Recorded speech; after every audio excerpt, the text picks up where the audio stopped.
She will meet your gaze and speak words that aren't true. Not from malice, but because the desire burning beneath her surface is so raw, so incompatible with everything she's been taught to value, that she hides it even from herself. Friedrich Nietzsche declared that beneath every action lies not reason but the will to power, a primal force beyond our command. And nowhere does this force manifest more intensely than in the secret longings of women. Today, I will expose the singular dark fantasy she harbors, but will never voice aloud. By the time this video ends, you will grasp something about the female psyche that eludes most men for their entire existence. But first, let me tell you what this fantasy is not. It is not about tenderness. It is not about devotion. It is not about protection or stability. Those are the permitted responses. Those are the falsehoods she offers because they're acceptable. The true fantasy is this. She craves to be the singular one. Every woman carries this hidden craving to be the sole woman who shatters the pattern. The sole woman who ensnares the unensnared. The sole woman so remarkable that reality itself bends around her. She doesn't fantasize about a man who opens his heart readily. She fantasizes about a man whose heart remains sealed until her. She doesn't dream of a man who pledges himself quickly. She dreams of a man who pledges himself to no one until her.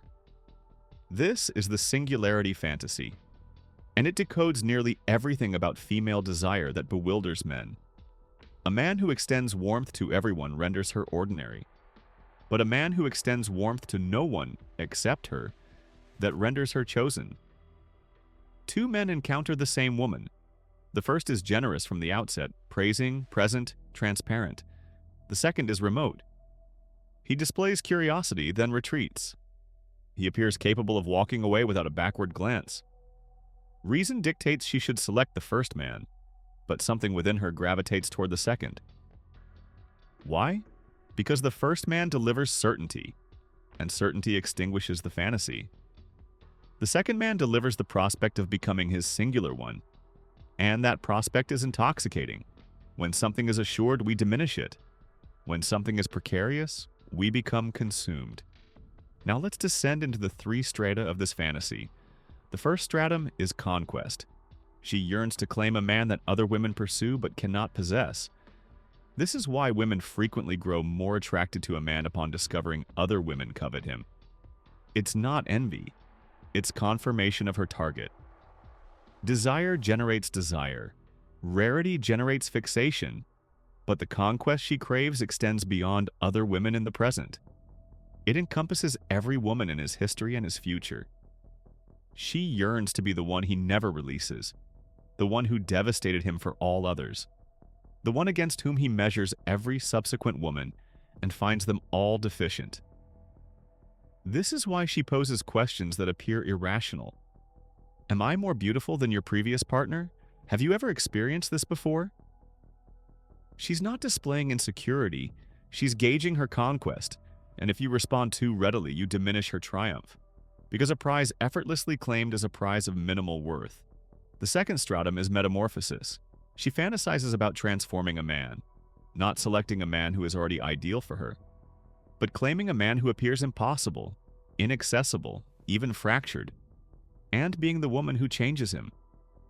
She dreams of the man who reveals himself to no one, revealing himself to her, the man who commits to no one, committing to her. If a man is already generous to everyone, his generosity to her carries no weight. But if a man is cold to everyone except her, then she possesses evidence that she is the singular one. This is why women grow consumed by emotionally barricaded men. The inaccessibility is the purpose. The metamorphosis fantasy is at its essence a fantasy of ownership. If she is the one who transformed him, he belongs to her in a manner he can never belong to another. This is why the metamorphosis fantasy is perilous. It can imprison women in relationships with men who provide them nearly nothing, because nearly nothing resembles nearly transformation, and nearly is sufficient to sustain the fantasy. The third stratum is peril. She is drawn toward what might devastate her. Not consciously, but somewhere in the shadow of her psyche, peril conveys an erotic charge that security cannot equal. Women are instructed from girlhood to pursue security and stability, and so security becomes linked with the ordinary, the tedious. Peril becomes forbidden, and everything forbidden becomes captivating. The secure man represents survival, but the perilous man represents vitality, intensity. The sensation that existence itself has grown vivid. This is why women characterize toxic relationships as intense. The relationship generates intensity that stable devotion cannot manufacture. If she can domesticate that peril, if she can be the singular one to his destruction, she has achieved something transcendent. She has walked into flame and emerged not merely unscorched but selected. The peril is not a defect, it's the attribute. Now let me unveil the mechanism that binds these three strata together. The mechanism is psychological commitment. The singularity fantasy functions because it generates enormous commitment before any reward is received. And once a person has committed, they cannot readily depart without sensing the commitment was squandered. People grow attached not to those who provide them the most, but to those they have provided the most to. When she pursues a man who is arduous, inaccessible, or challenging, she commits emotion, time, mental resources attempting to decode him. Each commitment amplifies her attachment, not because he has merited it, but because she has expended her resources pursuing him. And the human mind cannot acknowledge that its commitments were foolish. So instead of departing, she redoubles. She commits more. She convinces herself that the difficulty validates the worth. This is the sunk cost fallacy applied to desire. But here's what most people overlook. Commitment functions at the identity level. When she commits to a man, she becomes a woman who believes in this man, a woman capable of being the singular one. And if she departs, she loses that version of herself. This is the true mechanism.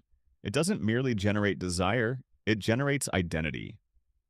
Now, for the deepest truth, the singularity fantasy is a selection mechanism, not a flaw, not a cultural fabrication. It exists because it served a purpose for thousands of generations.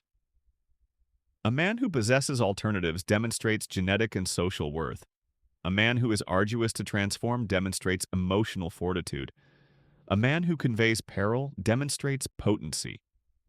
The singularity fantasy propels women toward men who demonstrate these attributes. Not because women consciously calculate, but because the will calculates beneath consciousness. This is why rational argument fails against the singularity fantasy. You cannot discourse someone out of a mechanism that exists below the level of discourse. So what do you accomplish with this knowledge? The singularity fantasy can be fulfilled without devastation, but only by a man who comprehends it. Most men who trigger this fantasy do so unconsciously. They're inaccessible because they're damaged. They're perilous because they're chaotic. These men trigger her fantasy but cannot sustain it. But a man who comprehends the fantasy can embody its triggers deliberately. He can supply the singularity experience without the wreckage. You comprehend that she necessitates sensing she claimed something rare. So you don't render yourself endlessly available. You possess purpose that exists independent of her. You comprehend that she necessitates sensing she transformed something sealed. So you don't disclose everything immediately. You unfold gradually. You comprehend that she craves intensity without devastation. So you supply challenge and unpredictability within a framework of fundamental security. You're not chaotic. You're complex. This is not deception. This is communication in the language her deeper psyche comprehends. You're not pretending to be singular while being hollow. You're developing authentic rarity by possessing authentic purpose. You're generating authentic transformation by possessing authentic depth. The singularity fantasy is only dark when it attaches to men who cannot fulfill it. When it attaches to a man of substance, it becomes the force that generates profound bonding. She desires to sense she claimed someone singular, become singular. She desires to sense she unlocked something concealed, develop depth worth unlocking. She desires to sense she survived something intense, exist intensely. The singularity fantasy is not your adversary, it's your ally, but only if you become the man who can fulfill it authentically. Every woman carries this fantasy. It's primordial. It functions beneath her awareness. Most men never perceive it. They dispute its symptoms. They persist bewildered their entire existences. But you've perceived it now. You've perceived the strata. Conquest. Metamorphosis. Peril. You've perceived the mechanism. Commitment generating attachment. You've perceived the path forward. Not exploitation, but mastery. Not performance, but development. You now comprehend female desire at a depth most men never attain. What you construct with this knowledge is your selection. If this video revealed something you'd never perceived before, subscribe now. Most channels provide you surface. I provide you shadow, and the shadow is where the truth inhabits.